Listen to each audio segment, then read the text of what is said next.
আসসালামু আলাইকুম to everyone. Positive ওয়ার্ল্ডের পক্ষ থেকে ইউনিভার্সিটি ম্যানেজমেন্ট সিস্টেমের আজকের এই টিউটোরিয়ালে আপনাকে স্বাগত জানাচ্ছি। গত টিউটোরিয়ালে আমরা মূলত আমাদের যে ইউনিভার্সিটি ম্যানেজমেন্ট সিস্টেমটি ছিল সেই ইউনিভার্সিটি ম্যানেজমেন্ট সিস্টেমের হেডারের টপ হেডারের যে অংশটুকু ছিল অর্থাৎ সেই অংশটুকু মূলত আমরা কমপ্লিট করেছিলাম। অর্থাৎ আমরা যদি আমাদের একটু ফটোশপটা ওপেন করি, আমাদের এখানে দেখতে পাচ্ছেন যে আমার ডিজাইনটি করাই আছে, অর্থাৎ সাইটটি টোটালি কমপ্লিট করা। তারপরেও আমি এখানে দেখাচ্ছি যে আমরা উপরের দিকে কি রকম রাখবো। আমরা উপরের দিকে এই রকম টাইপের রাখতে চাচ্ছি। তো গত টিউটোরিয়ালে আমরা যদিও টপ হেডারের অংশটুকু কমপ্লিট করেছি এবং আমরা এই সাইড দিয়ে একটি বাটন মূলত রেখেছি। আমরা আপাতত বাটনটি ওইখানেই রাখবো। পরবর্তীতে আমরা আমাদের যখন মেনু বারটি তৈরি করব তখন আমরা ওইখান থেকে নিয়ে আসব। তো আজকের টিউটোরিয়ালে আমরা মূলত আমাদের যে এইখানে এই যে হেডিং এর যে অংশটা আছে, অর্থাৎ এই যে লেখা আছে ইউনিভার্সিটি ম্যানেজমেন্ট সিস্টেম, তো এই অংশটুকু আমরা মূলত আজকে কমপ্লিট করব এবং এই অংশটুকু কমপ্লিট করার পাশাপাশি আমাদের আরো কিছু সিএসএস লেখা লাগবে, সেই বিষয়গুলো আমরা আজকে লিখে রাখবো। তো বন্ধুরা চলেন আমরা কথা না বাড়িয়ে আমাদের সাবলাইম টেক্সট কোড এডিটরটি ওপেন করি। তো আপনারা দেখতে পাচ্ছেন যে সাবলাইম টেক্সট কোড এডিটরে আমরা গত টিউটোরিয়ালে এখানে টপ হেডার অংশটুকু পর্যন্ত আমরা কমপ্লিট করেছিলাম। তো এখান থেকে এইটুকুকে আমি একটু ছোট করে নিতেছি। আমাদের এই যে হেডিংটি আছে এই হেডিংটি তৈরি করব। এই হেডিংটি তৈরি করার জন্য আমরা এই হেডার অংশের ভিতরেই বুটস্ট্র্যাপের একটি ক্লাস নিব, সেটি হচ্ছে CONTAINER container FLUID container fluid, এবং আমি কন্টেইনার ফ্লুইডের ভিতরে একটি কন্টেইনার নিব CONTAINER কন্টেইনার নিব। আমরা ট্যাব দিতেছি, আপনারা দেখতে পাচ্ছেন যে এখানে আমি একটি কন্টেইনার ফ্লুইড নামে একটি ক্লাস নিয়েছি এবং এর ভিতরে কন্টেইনার নামে একটি ক্লাস নিয়েছি এবং এখানে আমি একটি রো নিয়ে নিব এবং রো এর ভিতরে আমি একটি কল নিয়ে নিব, অর্থাৎ কলাম নিয়ে নিব। কল ক্লাসটি লিখলেই এটি মূলত 12টি কলাম নিয়ে নিবে। আপনারা দেখতে পাচ্ছেন আমি মূলত নিয়ে নিয়েছি। এইখানে আমি H1 ট্যাগ নিব, এর ভিতরে লিখে দিব UNIVERSIT university MANAGE management university management system. এখন যদি আমি এই অংশটুকু দেখতে চাই, দেখার জন্য আমরা ব্রাউজার সিঙ্কে ক্লিক করব। এখান থেকে আমরা আছি index.html, এখান থেকে আমরা লঞ্চে ক্লিক করব। তো বন্ধুরা আপনারা দেখতে পাচ্ছেন আমার এখানে মূলত লেখাটি চলে এসে পড়েছে যে ইউনিভার্সিটি ম্যানেজমেন্ট সিস্টেম, এই লেখাটি চলে এসে পড়েছে। তো এইখানে আমি লেখাটিকে একেবারে মিডল পয়েন্টে আনবো। তো লেখাটিকে মিডলে আনার জন্য আমি একেবারে উপরের দিকে আমি লিখে দিতেছি TEXT text CNTER text centre. এখন যদি একটু তাকাই আমরা দেখতে পাচ্ছেন যে আমার লেখাটি সম্পূর্ণ মিডলে চলে এসে পড়েছে। আমরা একটি কাজ করব, এইখানে কিছু আমার নিচে একটা ব্যাকগ্রাউন্ড দিব, অর্থাৎ ব্যাকগ্রাউন্ডের একটি কালার দিব। তো এটির জন্য আমরা মূলত আমাদের অ্যাসেটস ফোল্ডারের ভিতরে ঢুকবো। এখান থেকে CSS ফোল্ডারের ভিতরে ঢুকবো। এখান থেকে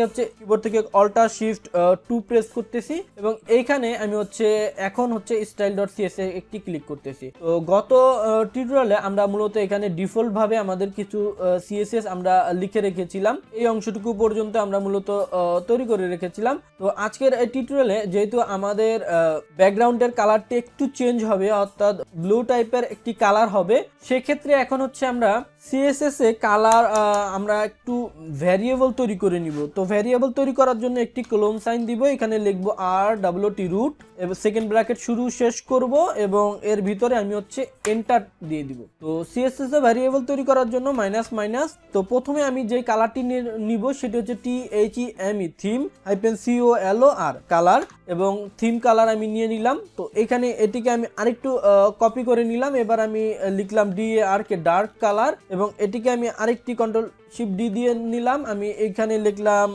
WHIT হোয়াইট। তো হোয়াইট আর কালার আমি লিখলাম না, এখানে আমি শুধু হোয়াইটই রাখবো। তো হোয়াইটের কালার কোডটি # FFF, আমি 3টা F দিয়ে দিলাম এখানে। এবং আমাদের থিম কালারটি আমি একটু দেখাই আপনাদেরকে, সেটি এই যে content.txt নামে আপনাদের জন্য আমি কালার নিয়ে নিয়েছিলাম। তো এই যে দেখতে পাচ্ছেন যে থিম কালার, এখানে যে কালার কোডটি আছে এই কালার কোডটিকে আমি কপি করব এবং style.css এ এখানে এসে Ctrl+V তে আমি পেস্ট করে দিব, তাহলে আমার কালারটি মূলত আমার এই স্টাইল শিটে চলে এসে পড়েছে।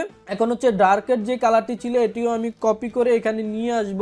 তো এই কাজটি আমি কেন করতেছি আপনারা একটু পরে বুঝতে পারবেন। তো মূলত আমি কালারগুলো এখানে নিয়ে নিলাম, আপনারা দেখতে পাচ্ছেন। তো আমরা আমাদের ওয়েবসাইটে অর্থাৎ আমাদের সাইটে এই যে দেখেন যে আমরা বডির ভিতরে লিখেছি হচ্ছে যে কালারের কোডটি দিয়ে দিয়েছি। আসলে এইভাবে কালারের কোড যদি আমি দেই, পরবর্তীতে যদি আমি চাই আমার ওয়েবসাইটে কালারটি চেঞ্জ করে ফেলতে, তখন কিন্তু আমার প্রত্যেকটি জায়গায় যে আমার কালার কোডটি চেঞ্জ করতে হবে। এর থেকে আমি যদি CSS এ একটি ভেরিয়েবল তৈরি করে নেই, সেক্ষেত্রে আমি হচ্ছে ভেরিয়েবলে যদি আমার কালারটি চেঞ্জ করি, তাহলে মূলত আমার সম্পূর্ণ ওয়েবসাইটে মূলত আমার কালারটি চেঞ্জ হয়ে যাবে। তো এই জন্যই মূলত আমার এই ভ্যারিয়েবল গুলো তৈরি করা। তো এখন হচ্ছে বডিতে আমরা কিভাবে এই ভ্যারিয়েবলটি ডিক্লেয়ার করব। এখানে হচ্ছে ডার্ক কালারটি। তো এখানে এই ভ্যারিয়েবলটিকে কল করার জন্য আমরা প্রথমে লিখব var এবং ব্র্যাকেট শুরু শেষ করব। এখানে আমরা মাইনাস মাইনাস আমরা এখানে লিখে দিব dar কি ডার্ক -colo আর। তো এই হচ্ছে ভ্যারিয়েবল আমার যেই কালারটি নিয়েছিলাম ডার্ক কালার, এই কালারটিকে আমি এখানে কল করার জন্য এই যে এখানে আমি জাস্ট লিখলাম var ডার্ক কালার। এইভাবেই হচ্ছে আমরা কালারটি নিব। এই জিনিসটিকে আমার নিচেও যেহেতু ব্যাকগ্রাউন্ড কালার আছে, তো এইখানেও আমি হচ্ছে এইখানে ডার্ক কালারটি এইভাবে ভ্যারিয়েবল আকারে নিয়ে নিলাম, যাতে পরবর্তীতে আমি যদি শুধুমাত্র এইখানে চেঞ্জ করি সেক্ষেত্রে আমার অটোমেটিক্যালি এইখানেও চেঞ্জ হয়ে যায়। তো এখানে আমি আজকে আরেকটি কালার নিব, সেটি হচ্ছে .theme theme-bg। তো থিম বিজির ভিতরে আমি হচ্ছে এখানে ব্যাকগ্রাউন্ড, আমরা ব্যাকগ্রাউন্ড হিসেবে var আমরা প্যারেন্থেসিস শুরু শেষ করব। এইখানে আমরা হচ্ছে theme theme-color থিম কালার আমরা নিয়ে নিলাম। তো আমি আরেকটি কালার নিয়ে নিব, সেটি হচ্ছে গ্রে কালার .gre gray-bg। তো এটিকে আমি শুরু শেষ করতেছি। এইখানে হচ্ছে আমি হচ্ছে ব্যাকগ্রাউন্ড হচ্ছে ভ্যারিয়েবল আমি তৈরি করে নিতেছি। এখানে হচ্ছে ভ্যারিয়েবল হিসেবেও আমরা চাইলে এখানে নিতে পারি। আমরা এখানে যদি -gre গ্রে এইখান থেকে আমরা হচ্ছে একটি কাজ করে দিব, আমাদের যে কালার কোডটি সেটি হচ্ছে EEF7F7। এই টাইপের একটা কালারও আমরা মূলত ইউজ করতে চাচ্ছি। তো সেই ক্ষেত্রে আমি হচ্ছে এইখানেও এই যে আমার এইখানে GRE গ্রে আমরা এখানে লিখে দিতেছি। তো এই ক্লাসগুলো আমি তৈরি করে নিলাম। কেন তৈরি করে নিলাম? কারণ পরবর্তীতে আমাদের হচ্ছে লাগবে। এই যে আমি একটা ক্লাস তৈরি করে নিলাম, সেটা হচ্ছে থিম বিজি নামে। তো এই ক্লাসটিকে এখন আমি হচ্ছে অ্যাপ্লাই করব আমাদের হচ্ছে ওয়েবসাইটের মধ্যে। যেমন আমরা আমাদের এইখানে আমরা চাচ্ছি যে এই ইউনিভার্সিটি ম্যানেজমেন্ট সিস্টেমের নিচে আমাদের একটি কালার আসুক, সেটি হচ্ছে থিম কালার। তো এখানে আমি দেওয়ার জন্য এই যে কন্টেইনার ফ্লুইড আমরা এইখানে লিখে দেব theme theme-bg। অর্থাৎ এই যে আমি ক্লাসটি তৈরি করেছি, এই ক্লাসটি হচ্ছে আমি এখন এখানে কল করলাম। এখন আমি যদি কিবোর্ড থেকে Ctrl+S সেভ দিই, এখন আমি যদি আমার ব্রাউজারটা একটু রিফ্রেশ করি, আপনারা দেখতে পাচ্ছেন যে এখানে মূলত আমার যেই কালারটি সেই কালারটি মূলত চলে এসে পড়েছে। তো এইখানে আমরা এখানে দেখতে পাচ্ছি যে এখানে কিছুটা উপরে নিচে প্যাডিং আছে এবং আমাদের ফন্টের লেখাটা একটু ডিফারেন্ট আছে। তো এটা করার জন্য আমরা হচ্ছে একটি কাজ করব, সেটি হচ্ছে আমরা প্রথমে প্যাডিং মার্জিন দিব। তো প্যাডিং মার্জিন বুটস্ট্র্যাপে যেই রকম ভাবে দেওয়া আছে আসলে ওই রকম ভাবে আমরা প্যাডিং মার্জিন দিব না। আমরা প্যাডিং মার্জিনের জন্য মূলত কিছু ক্লাস এখানে তৈরি করে নিব। যেমন এই যে প্রথম দিকে আমরা গত টিউটোরিয়ালে যেমন প্যাডিং ওয়াই 10 পিক্সেল অর্থাৎ প্যাডিং টপে 10 পিক্সেল এবং বটমে 10 পিক্সেল আমরা এভাবে লিখে নিয়েছিলাম। তো এইরকম আরো কিছু প্যাডিং মার্জিন আমাদের দরকার হবে। তো সেই প্যাডিং মার্জিনগুলো আমি লিখে সময় নষ্ট করতে চাচ্ছি না। আমি content.txt তে এই প্যাডিং মার্জিনগুলো মূলত রেখেছি। আমি হচ্ছে এইখান থেকে এই প্যাডিং মার্জিনগুলো হচ্ছে কপি করে নিয়ে নিব এবং আমি বলে দিতেছি আমি কোথায় কি ইউজ করেছি। আমি প্যাডিং মার্জিনগুলো এখান থেকে নিয়ে নিব। এই পর্যন্ত আমরা হচ্ছে আমাদের প্যাডিং মার্জিনগুলো নিয়ে নিব। এখান থেকে আমি হচ্ছে কপি করতেছি। আমি এখন content.txt ফাইলটি কেটে দিতেছি।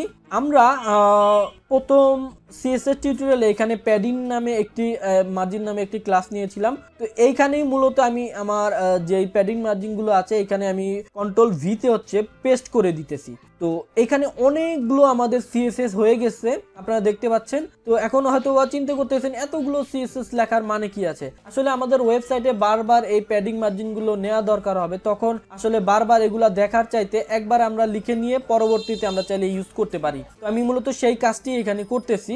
এই যে আমরা এই যে এখানে এই যে আমি প্যাডিং টপ এখানে লিখে দিয়েছি এমটি মানে প্যাডিং টপ 5, মানে যখন আমরা প্যাডিং টপ 5 লিখবো তার মানে হচ্ছে মার্জিন টপ 5 পিক্সেল। আমরা যদি এমটি আমরা যদি মার্জিন টপ 5 দেই তার মানে হচ্ছে মার্জিন টপে 5 পিক্সেল পাবে। এমটি মার্জিন টপ 10 আমরা যদি দেই তাহলে মার্জিন টপে 10 পিক্সেল পাবে। তো এইভাবে আমরা হচ্ছে মার্জিন টপে 200 পর্যন্ত মেবি নিয়েছি। এরপরে হচ্ছে মার্জিন বটম অর্থাৎ এমবি মার্জিন বটম 5 আমরা হচ্ছে এইভাবে আমরা ক্লাসগুলো নিয়েছি। এবং প্যাডিং এর ক্ষেত্রেও আমরা মার্জিন লেফট মার্জিন রাইট এইভাবে আলাদা আলাদা নিয়েছি। তাছাড়া আলাদা আলাদা নেওয়া ছাড়াও আমরা আরেকটা কাজ করেছি, সেটা হচ্ছে মার্জিন আমরা হচ্ছে এইভাবেও নিয়েছি। এই যে margin Y 30 Y 25 margin Y 30 মানে হচ্ছে মার্জিন টপে 30 পিক্সেল এবং মার্জিন বটমে 30 পিক্সেল। এইভাবে মূলত আমরা ক্লাসগুলো আমরা নিয়েছি। তো এই ফাইলটি মূলত আমি আপনাদের জন্য আপলোড করে দিব, আপনারা হচ্ছে ওইখান থেকে কপি করে জাস্ট পেস্ট করে নেবেন অবশ্যই, কারণ এত সিএসএস আসলে লেখা অনেকটা কষ্টসাধ্য হয়ে যাবে। তো এগুলো আগে আমি লিখে রেখেছি, এখন জাস্ট আমি কপি পেস্ট করে নিলাম। এখানে দেখতে পাচ্ছেন এই যে প্যাডিং, আমরা যদি একটু নিচের দিকে যাই আপনারা দেখতে পারবেন এই যে প্যাডিং ওয়াই আমরা 10 অর্থাৎ প্যাডিং টপে আমরা 10 পিক্সেল এবং বটমে আমরা 10 পিক্সেল নিয়েছি। তো এই ক্লাসগুলো আমি এখন নিয়ে নিলাম, কন্ট্রোল এস আমি সেভ দিয়ে দিলাম, অর্থাৎ এই সিএসএস গুলো কিন্তু আমার এখানে অ্যাপ্লাই হয়ে গেল। এখন আমরা আমাদের এখানে একটু দেখি, আমাদের এখানে কিন্তু কোনো চেঞ্জ নেই, আমরা জাস্ট সিএসএস গুলো এখানে ডিক্লেয়ার করেছি। এখন হচ্ছে আমরা এটির উপরে নিচে আমরা কিছুটা প্যাডিং দিব। দেওয়ার জন্য এখান থেকে আমি হচ্ছে যেহেতু আমরা জানি এই যে প্যাডিং ওয়াই 20, তো আমরা এখানে একটা কাজ করব, এখানে আমরা লিখে দেব py-20 অর্থাৎ এই ক্লাসটি আমি তৈরি করে নিলাম, আগেই তৈরি করে নিয়েছি। এখন জাস্ট আমরা এখানে জাস্ট ডিক্লেয়ার করে দিব, কন্ট্রোল এস এ সেভ। এখন যদি আমরা আমাদের ব্রাউজারটা একটু ওপেন করি আপনারা দেখতে পাচ্ছেন আমাদের যে ইউনিভার্সিটি ম্যানেজমেন্ট সিস্টেম লেখাটি আছে এই লেখাটি মূলত এইরকম দেখা যাচ্ছে। তো এখন আমরা এটার কালারটা হোয়াইট করে দিতে চাই, তো এই কালারটা আমরা উপরের দিকেও টেক্সট হোয়াইট করে দিতে পারি, অথবা এইখানেও একটি H1 এর ভিতরে একটি ক্লাস নিতে পারি CLASS ডাবল ইনভার্টেড কমা। আমরা এখানে ডিসপ্লে 4 ইউজ করব, অর্থাৎ বুটস্ট্র্যাপের একটি ক্লাস হচ্ছে ডিসপ্লে 4, আপনারা দেখতে পাচ্ছেন ডিসপ্লে 4। এটা দিয়ে আমরা যদি এখন দেখি আপনারা দেখতে পাচ্ছেন যে আমার ইউনিভার্সিটি ম্যানেজমেন্ট সিস্টেমের লেখাটি একটু লাইট টাইপের হয়ে গেছে, অর্থাৎ একটু চিকন টাইপের হয়ে গেছে। এখন কালারটি আমরা হচ্ছে হোয়াইট করে দিব, TEXT text -WHIT white. Control এসে আমরা এখান থেকে সেভ দিয়ে দিব। এখন যদি আমরা একটু তাকাই তো আপনারা দেখতে পাচ্ছেন যে আমাদের ইউনিভার্সিটি ম্যানেজমেন্ট সিস্টেমে যে হেডিং এর অংশটুকু ছিল এই হেডিং এর অংশটুকু আমরা মূলত কমপ্লিট করে ফেলেছি। পাশাপাশি আমাদের অনেকগুলো সিএসএস আমরা এখানে নিয়েছি। তো এটিকে আমরা এই যে হেডিং লিখেছি তো এখানে আমরা একটু কমেন্ট করে নিব, HADING হেডিং START স্টার্ট। তো আমরা হচ্ছে এটিকে কমেন্ট করে নিতেছি, কন্ট্রোল এস এ সেভ। আমরা মূলত আজকের টিউটোরিয়ালে এই পর্যন্তই রাখবো। ধন্যবাদ, আসসালামু আলাইকুম।